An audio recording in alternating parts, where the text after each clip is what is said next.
noite a todos. Vamos elevando nossos pensamentos, tranquilizando nossos corações. Ó Pai Celestial, sabemos que estás no leme, no controle das nossas vidas, guiando e abençoando cada passo dessa nossa caminhada. Nos permita que possamos trilhar o caminho do bem, seguindo as orientações deixadas por Teu Filho Jesus.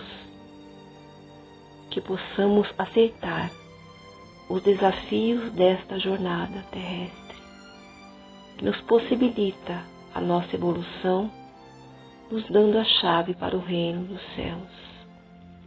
Precisamos caminhar com Jesus na estrada que Ele nos mostrou, e essa estrada se chama fraternidade. Que possamos ser os trabalhadores de todas as horas. Dai-nos a sabedoria, as palavras fraternas, o respeito ao trabalho no bem, ontem, hoje e sempre. Assim seja. Boa noite, amigos do Pais e Filhos. É com grande satisfação e com grande honra que podemos estar aqui.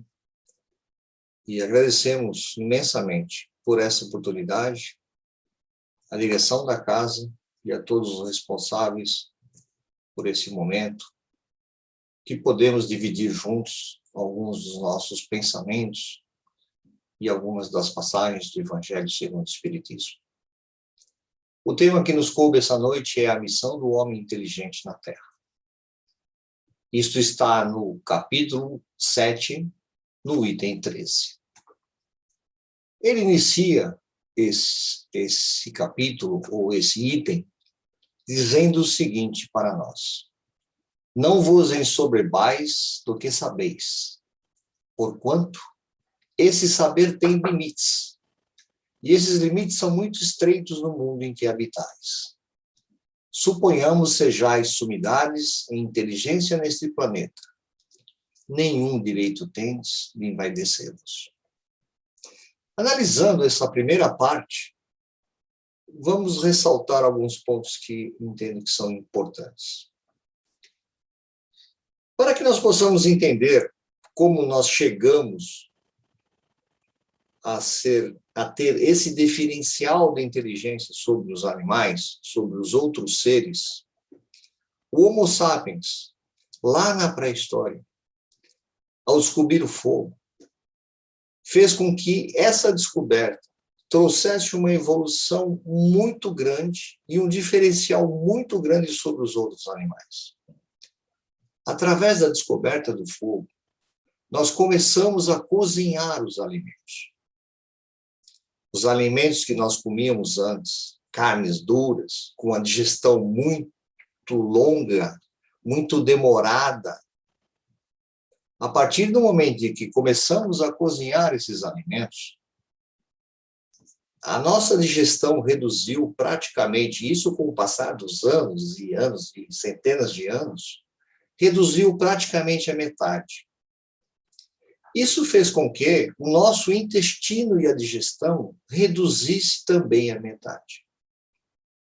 Com isso, o oxigênio que é levado pelo sangue, que alimenta todas as nossas células, ficou mais disponível para os outros órgãos do nosso corpo.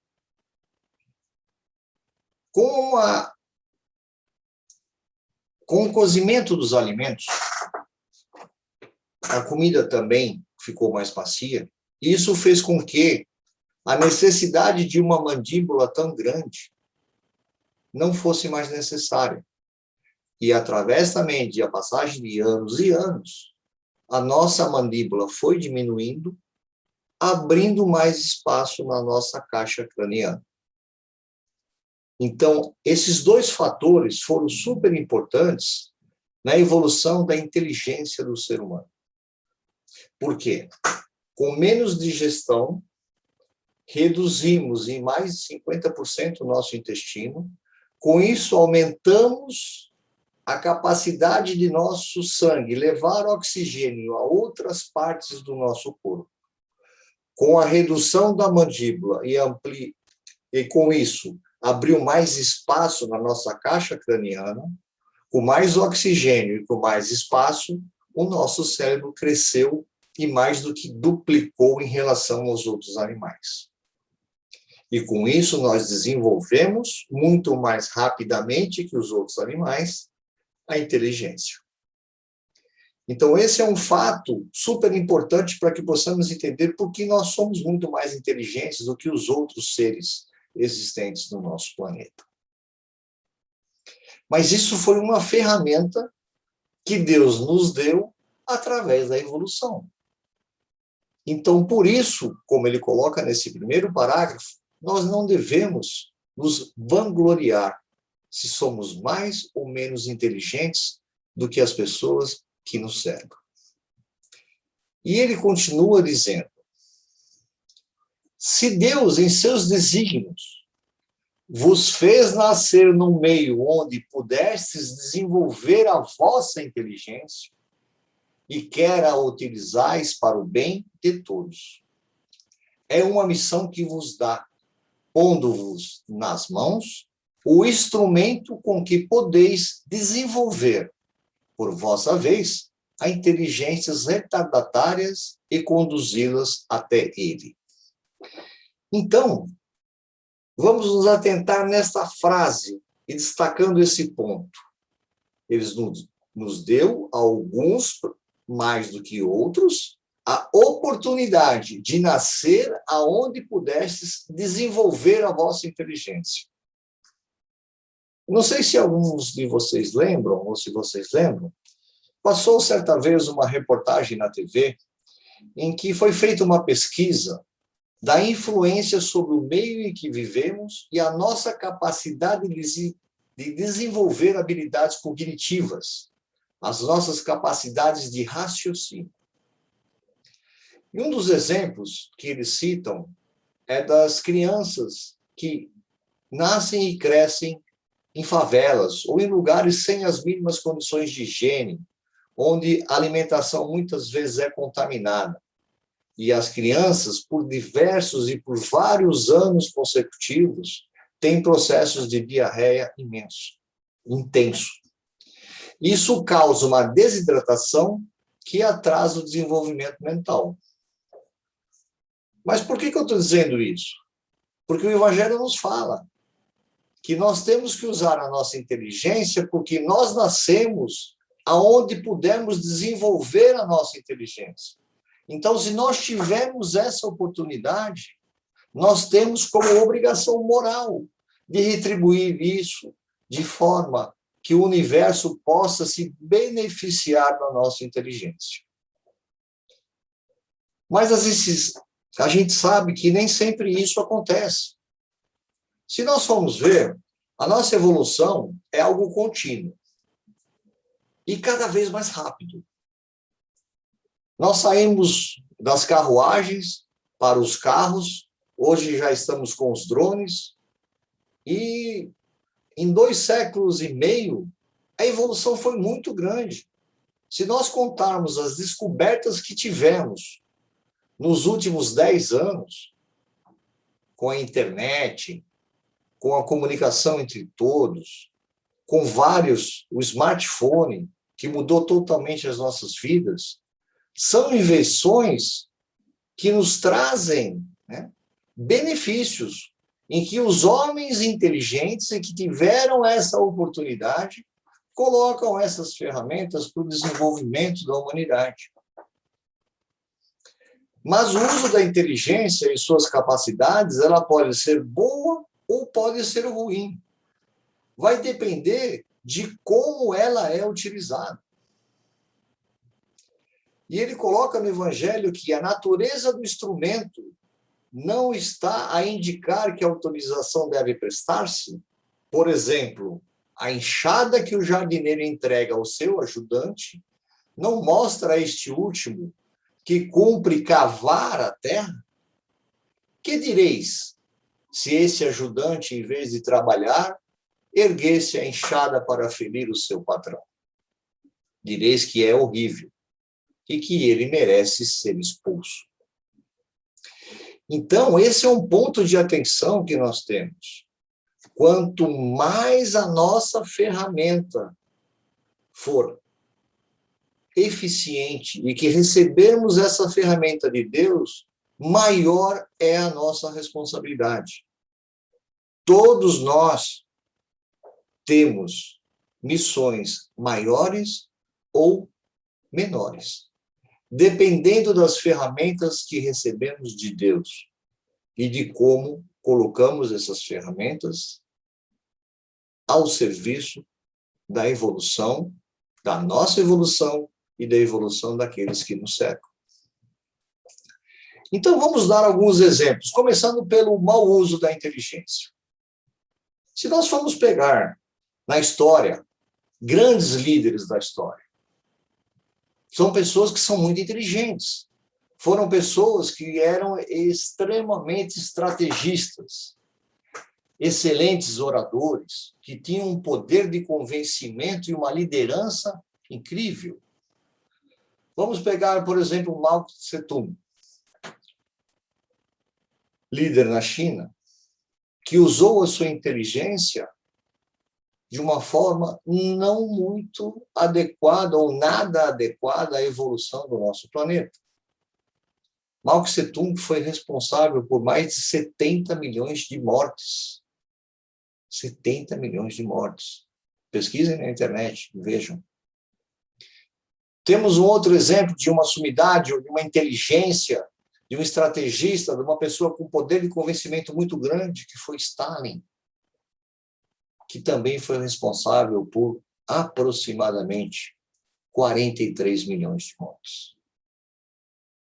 Mais próximos de nós, na história mais recente, tivemos Hitler, que foi responsável por grande desenvolvimento da parte tecnológica da Alemanha, mas que também foi responsável por 21 milhões de mortes, sendo que especificamente 6 milhões de judeus. E muitos outros líderes que passaram e que estão ainda no nosso planeta, encarnados, que às vezes até indiretamente ou diretamente são responsáveis pela morte de muitas pessoas, pelo prejuízo de muitas vidas e pela estagnação de alguns povos. Temos também exemplos de mau uso da inteligência, não só de líderes das grandes nações, mas de empresários. Empresários que são responsáveis pelos destinos de várias famílias dos seus empregados, que muitas vezes exploram, escravizam e fazem tantos danos às pessoas e ao meio ambiente, em busca unicamente dos seus interesses pessoais e mesquinhos. Temos também os homens públicos, que indiretamente, através da corrupção, tiram recursos da educação, da saúde, geram dependências e crises para aproveitar das situações e se fazer valer os seus interesses mesquinhos e pessoais. Exploram o povo, roubam o povo, tiram a vida indiretamente quando deixam de enviar recursos para a educação, para a saúde, para o trabalho, até estradas e ruas que são mal conservadas, que causam acidentes, e aí vai. Mas nós podemos nos perguntar, por que esse mau uso da inteligência? Será que isso é tudo por dinheiro? Será que seria por dinheiro? Provavelmente não, pois alguns são tão ricos, mas tão ricos, que não teriam condições de aproveitar os seus bens, nem que gastassem muito, e nem que vivessem mais de 300 anos. Fazem isso pelo egoísmo, pelo orgulho, pela busca do prazer, do poder, pela pouca evolução espiritual. São pessoas, espíritos, uma grande inteligência usada de uma forma que o bem não é o seu principal objetivo. Mas por que comecei por esses lados dos mau uso da inteligência? Porque é algo que nos fere muito. E como nós estamos tratando a nossa inteligência? Como nós estamos utilizando a nossa inteligência? Por outro lado também, nós temos as pessoas que usam a inteligência para o lado do bem. Também grandes líderes da história, também muito inteligentes, estrategistas, excelentes oradores, pessoas de convencimento, como Mahatma Gandhi, responsável pela filosofia da não violência. O nome é Satyagraham, se eu não me engano, que significa a força da verdade. Mahatma Gandhi foi responsável pela revolução na Índia, sem sequer dar um único tiro. Tirou o seu povo de um domínio externo muito forte. Temos outros exemplos, como Nelson Mandela.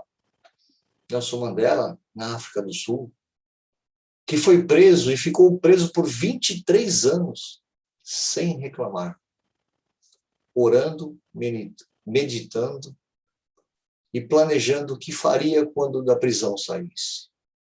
Ele não se revoltou, mas ele trabalhou em prol do fim da segregação racial em seu país, inclusive sendo presidente antes de falecer. Temos o caso, por exemplo, também de Martin Luther King, que lutou contra a escravidão nos Estados Unidos, pelo direito das minorias, que não deu um tiro e foi morto por um. Mas são exemplos de pessoas que utilizaram a sua inteligência em prol do bem, da moral, da melhor convivência entre os seres humanos. E temos aí muitos outros casos que, direta ou indiretamente, também trabalham pelo bem comum. E não precisamos ir longe. As pessoas que fundaram essa casa, os seus trabalhadores, os seus voluntários, são pessoas que se dedicam também, dentro das suas condições, das suas ferramentas, das ferramentas que receberam, a propiciar o bem para tantos. Uma casa que acolhe, com muito amor, com muito carinho, aqueles que precisam, aqueles que necessitam. Se olharmos a história do seu Francisco, que após a perda de um filho, resolveu se dedicar ao pais e filhos da forma como que se dedica hoje, e com perda de esposa, de filha, nunca se deixou abater. Continua na luta aí até hoje, nos dando um exemplo de resiliência, de dedicação e de usar as ferramentas que Deus a ele deu em prol daqueles que o cercam. Falando do bom uso da inteligência, também falamos dos maus empresários e temos os bons empresários. E aqui temos vários exemplos e vamos aqui nos fixar no nosso país, de pessoas que dedicaram seus potenciais, que criaram as suas empresas, os seus negócios, que desenvolveram para beneficiar tantas e tantas pessoas. Vamos citar um caso interessante. Outro dia eu estava vendo a bibliografia de Antônio Emílio de Moraes. Antônio Emílio, ele foi dono da Votorantim, uma empresa que, na sua época, empregou mais de 40 mil pessoas. 40 mil funcionários diretos. E que influenciou, com certeza, se contarmos a família desses funcionários, mais de 300 mil pessoas, diretamente. Fora aqueles fornecedores que cercavam a Votorantim, nos seus mais variados braços, serviços e produtos. Uma pessoa que foi presidente voluntário e mantenedor da Beneficência Portuguesa, hospital que atende a muitos necessitados. Uma coisa interessante dita pela sua esposa, que ele é um homem que muito pouco viajou. Segundo ela, talvez uma viagem para o exterior. E foi a viagem para a França. Eles foram para Paris na lua de mel. E olha que romântico. Na lua de mel, ele a convidou e foram visitar 3 empresas que fabricavam cimento. Ele aproveitou o seu passeio de lua de mel para conhecer a indústria do cimento, para trazer tecnologia para o nosso país, desenvolver as suas empresas. Outro dia estava ouvindo uma entrevista de Silvio Santos e perguntavam para ele assim: nossa, Silvio, se você distribuísse todo o seu dinheiro, você é uma pessoa muito rica, você não acha que você poderia resolver o problema do país? Ele disse: meu amigo, é o seguinte, se eu pegar todo o meu patrimônio e dividir para os brasileiros, muito provavelmente não vai gerar mais do que R$10 para cada um. E dentro de um mês, o problema estará exatamente como está hoje. Mas, por outro lado, eu deixarei mais de 200 mil pessoas desempregadas ao fechar todas as minhas empresas. Então, esse é o pensamento da inteligência ao uso do serviço de trazer benefícios àqueles que nos cercam. Também poderíamos falar aqui do bom uso da inteligência dos homens públicos, como citamos o mau uso. Mas não vou comentar sobre isso para evitar qualquer tipo de polarização, né? Mas nós temos políticos e pessoas que trabalham em órgãos públicos que são realmente muito bons, eficientes e que buscam a melhoria do nosso país. No último parágrafo do item 13 do Evangelho, ele nos diz o seguinte: a inteligência é rica de méritos para o futuro, mas sob a condição de ser bem empregada. Se todos os homens que possuem dela se servissem de conformidade com a vontade de Deus, fácil seria para os espíritos a tarefa de fazer com que a humanidade avance. Infelizmente, muitos se tornam instrumentos de orgulho e de perdição contra si mesmos. O homem abusa da inteligência como de todas as outras faculdades. E, no entanto, não lhe faltam ensinamentos que o advirtam sobre uma poderosa mão que pode retirar o que lhe concedeu.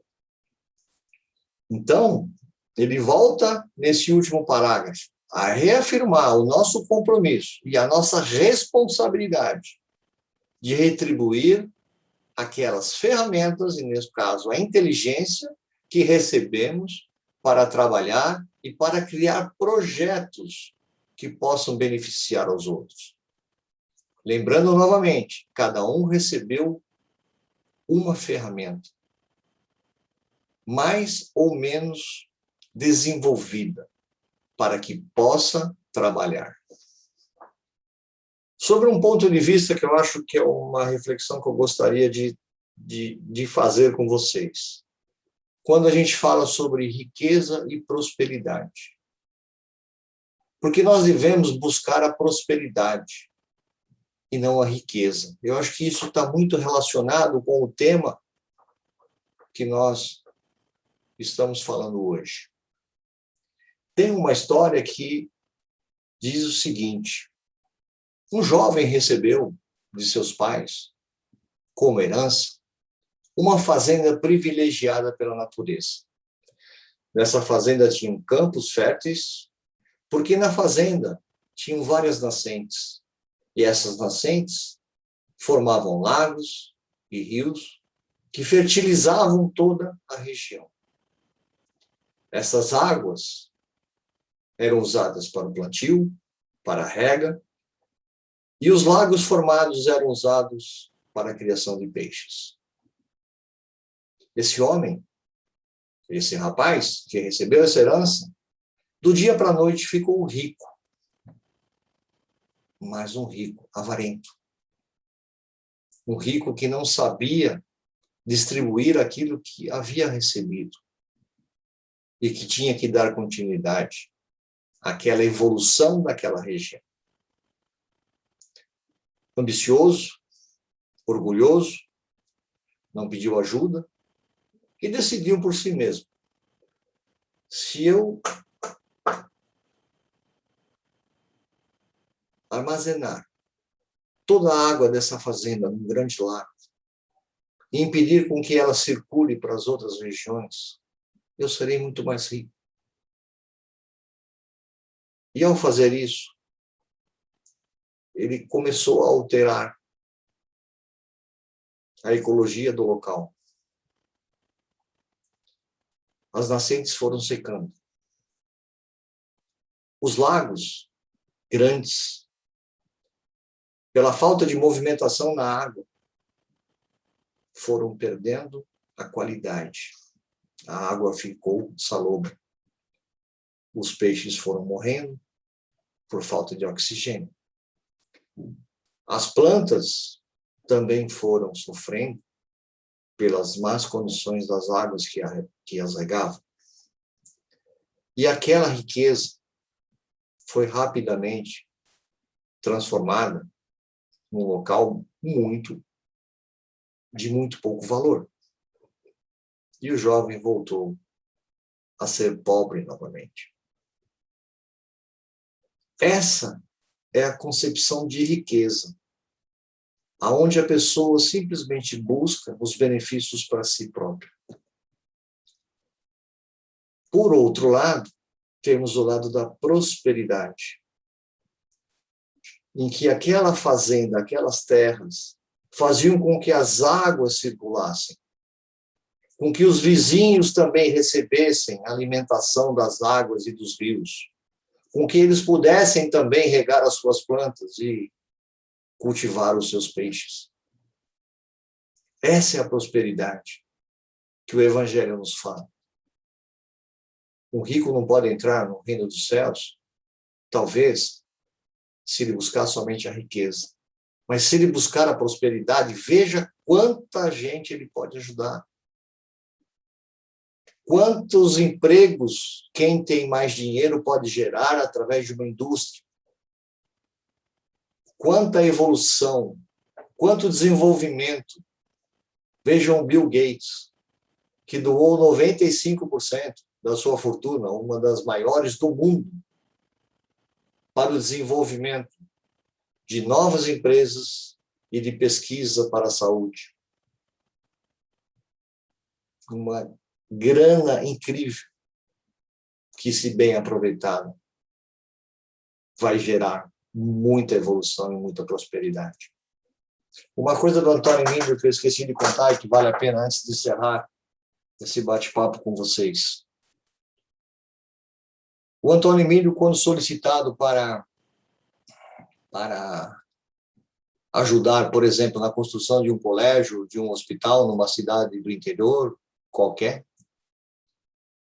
ele não dava dinheiro para isso. Ele simplesmente fazia a obra e entregava a chave. Porque ele sabia que, se ele desse o dinheiro, poderia correr o risco de parte desse dinheiro não ser endereçado ao fim para que ele estava doando, e também a improdutividade era muito maior com as pessoas que trabalhavam nos órgãos governamentais.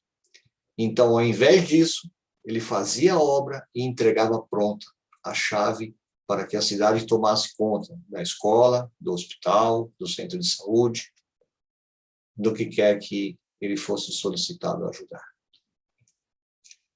E assim, amigos, encerramos aqui essa conversa sobre o último parágrafo do Evangelho segundo o Espiritismo,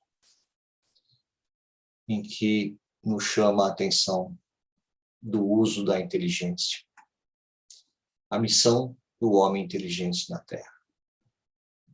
E uma reflexão. O que estamos fazendo com as ferramentas que recebemos? O que vamos deixar para os nossos filhos, para os nossos netos, para a nossa comunidade? Aquilo que recebemos. Uma boa noite a todos. Agradeço novamente, imensamente, a oportunidade. E que todos tenham uma ótima noite de sábado e um domingo maravilhoso em seus lares. Muito obrigado.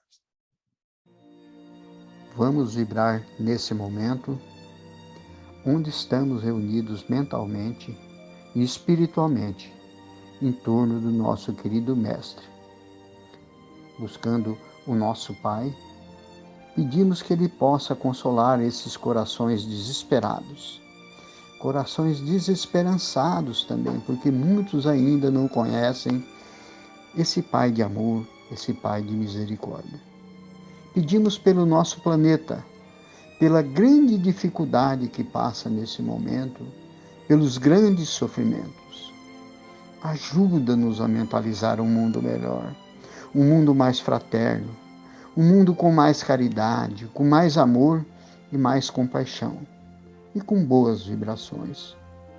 Ajuda-nos nesse momento, através da nossa fé, de teus desígnios perfeitos, que trabalhemos as nossas mazelas, os nossos erros, o nosso egoísmo, para que possamos ter o privilégio de habitarmos um mundo melhor, à medida em que nos purificarmos, reduzindo as nossas imperfeições. Pedimos também que fluidifique as águas e que, ao ingeri-las, retire de nós todos os males físicos e espirituais. Nesse momento, pedimos que caia sobre nós e por toda a humanidade a sua luz, Pai, seu conforto, sua magnitude, e nos envolva e nos acalente. Nos dá a força necessária, porque cremos em Ti, Senhor, e cremos em dias melhores. E que assim seja, graças a Deus e graças a Jesus.